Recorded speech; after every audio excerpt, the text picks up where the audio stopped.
it's Lisa. I wanted to share a mixed media layout with you.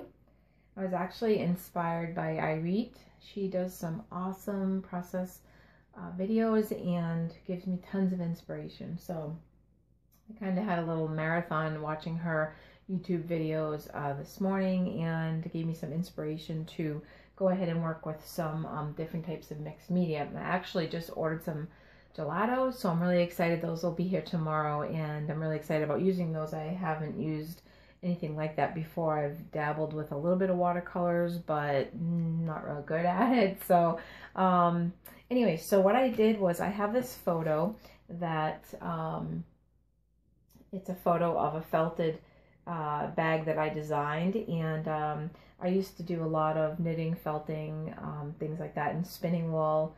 I raised some Icelandic sheep, and it was a lot of fun, and I did that for many years before I got into scrapbooking. So I actually wanted to scrapbook this photo, and the bag was actually in the art gallery in New Hampshire where I had my things, and my favorite bags that I made, and also I had some felted mittens that went with it, and I just love this bag. I love the texture, the colors. I love the needle felting that I did on the front here. That was a lot of fun. And right now this picture is the bag and the mittens displayed on the, I had like a wooden display rack where I had my things, and sometimes I would go in with my spinning wheel and do like a little demonstration for people to see how things were made. So anyways, this is what I did. I actually already mounted it on this, it's just cardstock.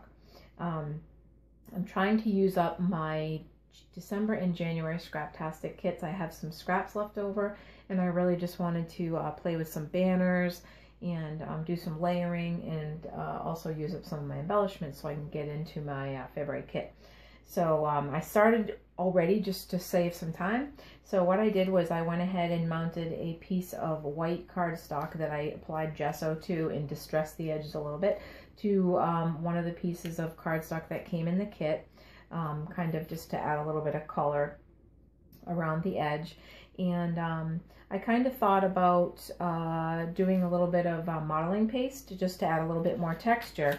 And what I wanted to do was go ahead and add the modeling paste, and then attempt, I say attempt because like I said, I don't do a lot of watercolors, attempt to just do a little bit of watercolor over it. So not only will I have the texture, the dimension, I'll have some more color for the background. So that's what I'm going to go ahead and do right now. Go ahead and get out my Liquitex modeling paste, which is my favorite. I seem to like it a lot. So I'm going to go ahead and add a little bit of this on here. I love modeling paste. It's great. Yeah, when I watch her videos, I'm so amazed at the stuff that she does. I'm talking about Irite. And I don't know if you guys are subscribed to her, but if you just search her name, I think it's R-I-I-T. I-R-I-T. And she does a lot of mixed media, and I just love her design, her technique, her colors, everything. So, alright, so I went ahead and dried the modeling paste with my embossing tool, and it just kind of made it quicker, so I didn't have to wait too long. And then I'm trying to, like I said, I'm not real good with watercolors, but I'm just trying to get a little bit of color out of this photo to match, or have the watercolor match a little bit of something in the photo. And as you can see, I've kind of got a couple different colors here, and I've put a little bit on here. And then I thought, well, I'll just go ahead and use a piece of white cardstock and go ahead and just try it out on here just to see what it's going to look like. And I mean, I don't think it's going to be a perfect color, and I only have so many watercolors here, so I'm going to go ahead and just try it.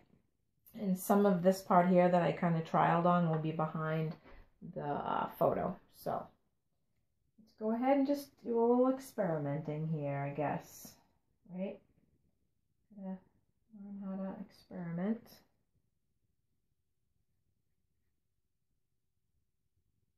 And it's like probably gonna be not the exact color that I hoped for, but it's okay. I was kind of hoping for to get this color here, which is like a deep, deep orange. I don't know if you can see that, but I was unsuccessful in that. But like I said, that's perfectly okay. And maybe what I could do is just add a little bit of the deeper orange and see what happens, right? Like I said, it's kind of like doing an experiment. And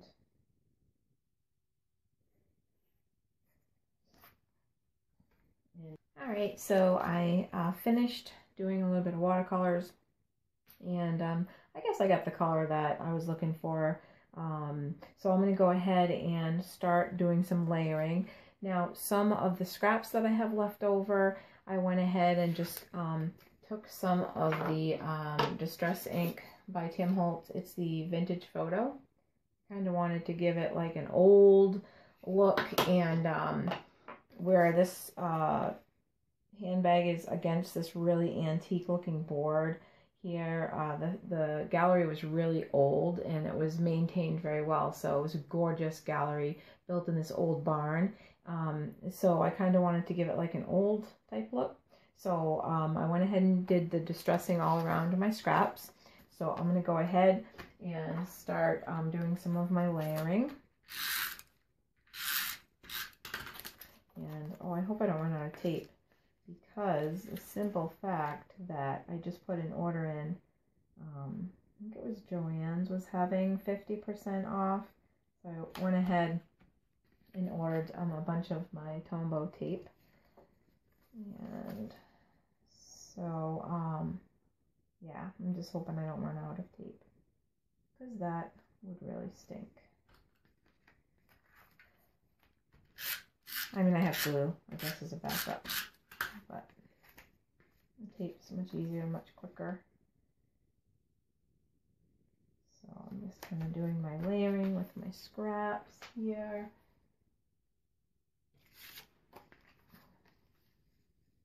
It's kind of like, I wanted to give it like a, if this makes any sense, like a shelf kind of look, because the bag is on the shelf. So just kind of by layering, hopefully my head's not in the picture here. Just by doing this type of layering, I thought it kind of looked like a shelf. So I ended up getting the day off today because we actually have been pretty slow. We've had some surgeons on vacation, and we were having like a small ice storm, which really didn't amount to much. So that was kind of interesting that I stayed home, but we really weren't that busy, so I don't know if we had really many cases today. Now, what I'm thinking is, I was trying to think ahead of how I was going to go ahead before I put all my banners in here, trying to figure out how I was going to secure this because of the background. It's not real flat, so I think I might be able to use my quick dry adhesive. Pretty sure that will hold it down up against all this gesso and stuff. Alright, so I think I have this glued down pretty good. And so I have my banners that I have kind of thought ahead, and I think I'm going to go ahead and tuck them under here to cover up some of these edges. And I was thinking maybe I would just put maybe one staple, and then I can go ahead and just secure them down without having to tape them individually. But of course I have to fiddle with them first, which drives me crazy. Why do I have to fiddle with everything? Why can't I just stick it down? Some of the embellishments that I was going to use for this layout are from, let's see, oh, the Amy Tan stitched These were some of ours from our December kit, and I've kind of pulled out and cut out the ones that I wanted to use. And one of them is this one that says, happiness is homemade. You can see that. I just thought it went really good with this layout since that is a handmade bag, and I kind of thought I'd tuck it up underneath the photo here. So I think I will try to staple these together, and then I can just kind of secure them as one. Alright, so I went ahead and I stapled together all of the banners, and I just went ahead and used my quick dry adhesive to secure these down. And then I have my little embellishment here that says happiness is homemade, which I tucked up under the photo. And there was this other little random little piece with yellow stripes, and I thought I would go ahead and add this underneath the little happiness is homemade, just to kind of draw your eyes to it, because it kind of gets lost with all these banners. So the kind of bright yellow stripe I thought would help to draw your eyes to that area. One thing that I've been doing, which I find kind of fun, is making my own corner, what are these called? Corner squares. I think that's what they're called. Anyways, if I have a color that's in the layout that I don't really have a lot of it in there and I want to add a little bit more, I go ahead and make myself a little photo corner. That's what they're called, sorry. Photo corners. And so I love this texture of this paper here that came in the kit for, I think, January. That was January's. And so I thought maybe what I'd do is go ahead and just make my photo corners, and I just kind of take a piece of paper and, which is probably self-explanatory, but I just kind of cut off the edge, whatever size I want. So I went ahead and did that and distressed the edges a little bit. So I'm going to go ahead and put a couple of these on here just because I love that paper and I love the texture and the colors. So you can see, you just kind of, I don't know, call me crazy, but I kind of like the way it looks there. And let's see, the other thing that I did, I went ahead and I typed up my journaling and on some white cardstock, and then I went ahead and distressed the sides. And the font I used was, I think it's called Courier, and it looks kind of like a typewriter to me, and I love the whole look of a typewriter, and I don't have one, so I thought I would go ahead and put the journaling over here to the side. It's getting kind of busy, but I'm almost done with everything, so I'll go ahead and do that. Alright, so I secured down my journaling, and then I was going to go ahead and these are the ones I was telling you about, the embellishments from the stitched, Amy Tan Stitch from our December kit. So I was going to go ahead, and it says, "Aren't you lovely?" And it's in the same type of color, the font is in the same color, it's like a silver, I guess, silver color as the happiness is homemade, so I thought that would look nice there. So I'm going to go ahead and secure these down. Alright, so I went ahead and I put the "Aren't you lovely" down there with the hearts. I distressed the edges of those also, and I went ahead and I cut out some circles, and I wanted to kind of add those to my page also. So I already distressed them, and I'm going to go ahead and I wanted to, this green here, I know there's some green in the picture here, so I kind of wanted to add just a little peak of green. And this paper I just got from my stash. It's just some scrap paper that I had. Alright, so the other thing that I was thinking was I was going to do maybe a little cluster down here in the corner with these other circles that I have. And then I have one little heart left over from these hearts, and I was going to go ahead and do that, but I do want to go ahead and put my title on here so I make sure that I have enough room. And the title is going to be The Felted Purse, and the alphas that I'm using are these two sets, Jelly Bean Soup in mushroom gray, and then LU Studio in dark gray. Alright, so I put the little circles up in the corner there like I had wanted to, and then I'm just going to do a little cluster here, and I put my title on.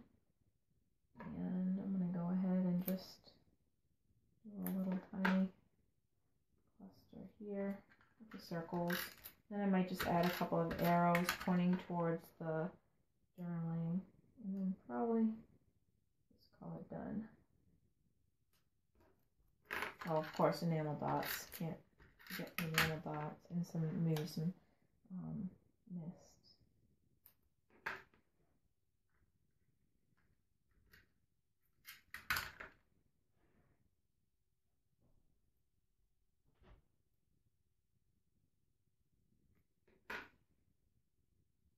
All right.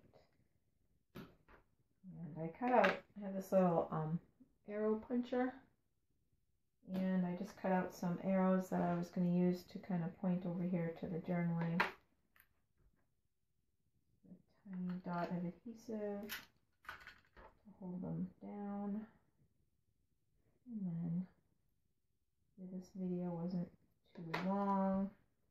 That's one of my challenges is I take forever to do a layout. Like literally, I'm not exaggerating. Forever. But it's all good. Alright, so we get the little arrows pointing to the journaling, and I'll go ahead and insert some pictures at the end because I'm going to go ahead and put some enamel dots on and maybe some spray mist a little bit. But my journaling just says, I made this felted purse in October of 2008 for the White Mountain Artisans Gallery. I was accepted into the gallery by the design team and was truly honored to display and sell my felted handbags, mittens, and hats that I created with wool and Angora. This bag was one of my absolute favorite creations, and I may have to try to make one for myself someday. I love all the textured fibers and colors, and the needle felting on the front was really fun to do. I'll always remember all the hours I spent staying up until the wee hours of the morning while my boys were fast asleep creating masterpieces like this one. So, you know, I'm sure everyone that has kids can relate. Once the kids went to bed when they were little, that was the time that you had like me time to do stuff for yourself. So I always did some knitting and stuff. So anyways, thank you guys so much for watching. Subscribe if you haven't already, and please like my video. And if you have any questions or comments or anything, you can put them down below in the comment section, and I'll see you guys real soon. Thanks for spending some of my day off with me.